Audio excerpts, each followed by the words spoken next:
संदीप ने अपनी माँ के कहने पर गांव में शादी कर ली थी। लड़की का नाम था सुनीता।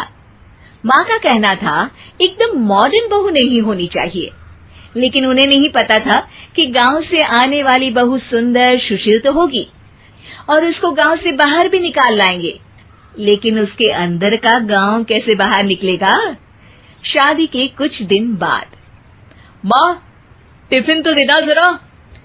बेटा अब तो स्कूल नहीं ऑफिस जाता है, माँ से नहीं अपनी बीवी से टिफिन मांगा कर। ओके माँ। सुनीता टिफिन ले आओ। एक किलो टिफिन, इसके अंदर पिस्ता डाल दिया है। पिस्ता? पिस्ता क्यों? सास जी ने बोला था ना कि आपको पिस्ता बहुत पसंद है। ओहो, मैंने पिस्ता नहीं पास्ता बोला था, पास्ता। पास्ता?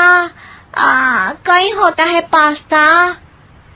अरे बेटी तू रहने दे, मैं बना दूंगी। अच्छा किया कि पाव भाजी बनाने का नहीं बोला, वरना किसी के पाव बना देती है।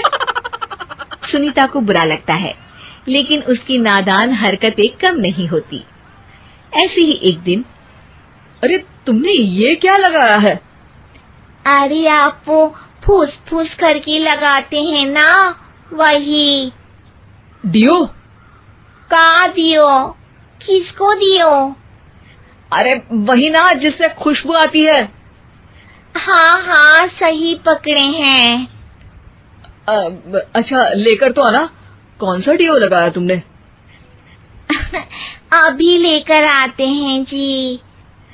संदीप की बात मानकर सुनीता अंदर से खुशबू वाला फुसफुस लेकर आती है। OMG! OMG मतलब ओ माय गणेश ना। अरे OMG छोड़ो, और ये खुशबू वाला फुसफुस की बात कर रही थी तुम? हाँ इसी की, फिर से सही पकड़े हैं। अरे देवी, लेकिन आप सही नहीं पकड़े हैं, ये डियो नहीं है। डियो नहीं है तो क्या लियो है? अरे ये रूम फ्रेशनर है, जिसको कमरे में छिड़कते हैं, खुद पर नहीं। कोई बात नहीं, माँ कहती थी आत्मा किराएदार है, शरीर एक किराए का कर्म। हम शरीर पे ये डाल लिए तो क्या फर्क पड़ जाएगा। अरे बहू, ओ बहू, मेरे लिए फल तो ले आ, फिर मैं बाजार जाऊंगी। सुनीता अपनी सास के लिए फल लेकर आती है। अरे बेटा, पपीता, तरबूज और सेब फल ऐसे कैसे खा लूं? काट कर तो ले आ। माँ जी, मेरे गांव में तो खेत से उठा के सीधा खा लेते हैं। अरे ये तेरा गांव नहीं है ना। अरे संदीप, तू ही कुछ समझा देना इसको बेटा। मैं कैसे समझाऊं माँ, ये तो माइक्रोवेव को भी भट्टी बोलती है। कल मैंने बोला हाय कैसी हो, तो बोलती है किसी को हाय नहीं लगानी चाहिए। अरे सुनीता, तेरा क्या होगा? अभी तो कैसे बताऊं माँ जी, अभी हम कुछ करेंगे फिर पता चलेगा क्या होगा, लड़का या लड़की। हे भगवान, कहाँ से आ गई ये? रामपुर से जी, आप ही तो लेकर आए थे मुझे। अरे मुझे माफ कर दो। पहले कोई गलती तो करिए जी, आपकी तो सारी गलती माफ कर देंगे हम। हाँ अरे बहू, मेरी बात सुन, फल यानी कि फ्रूट जब भी लाए ना तो काट कर लाना, ठीक है? जी ठीक है माँ जी, फल यानी फ्रूट यानी काट के लाऊंगी। सुनीता रोज ही कोई ऐसी हरकत कर देती जिसकी वजह से उसे घर में दो बातें सुननी पड़ती।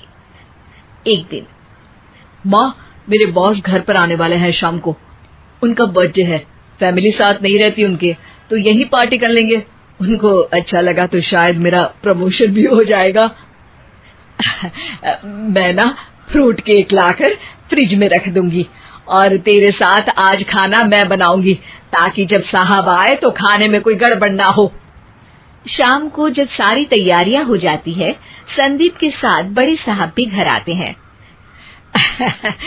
फ्रूट केक तो ले आना बहू, फिर खाना खाएंगे। अरे इस सब की क्या जरूरत थी, आपने बुलाया वही काफी है।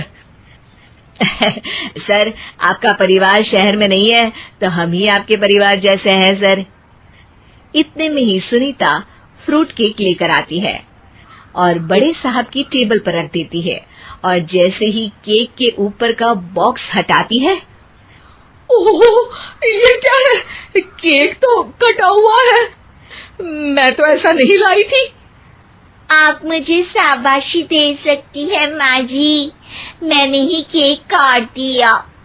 आपने कहा था ना, फल यानी फ्रूट यानी हमेशा काट के लाना, तो फ्रूट केक भी तो फ्रूट ही है ना, तो मैंने पहले ही काट लिया। हूं ना मैं समझदार। अरे बहू, ये क्या किया? केक हमेशा वही काटता है जिसका जन्मदिन होता है। तुझे एक बात भी समझ नहीं आती, एक नंबर की बेवकूफ है। पूरा माहौल बिगड़ चुका था। संदीप को लगने लगा था कि साहब उसे प्रमोशन उम्मीद है कि आपको हमारी ये कहानी पसंद आई होगी। कृपया हमारे चैनल को सब्सक्राइब करें और सभी अपडेट्स के लिए बेल आइकन जरूर क्लिक करें। और हाँ, वीडियो लाइक और शेयर करना मत भूलिएगा। Bye bye.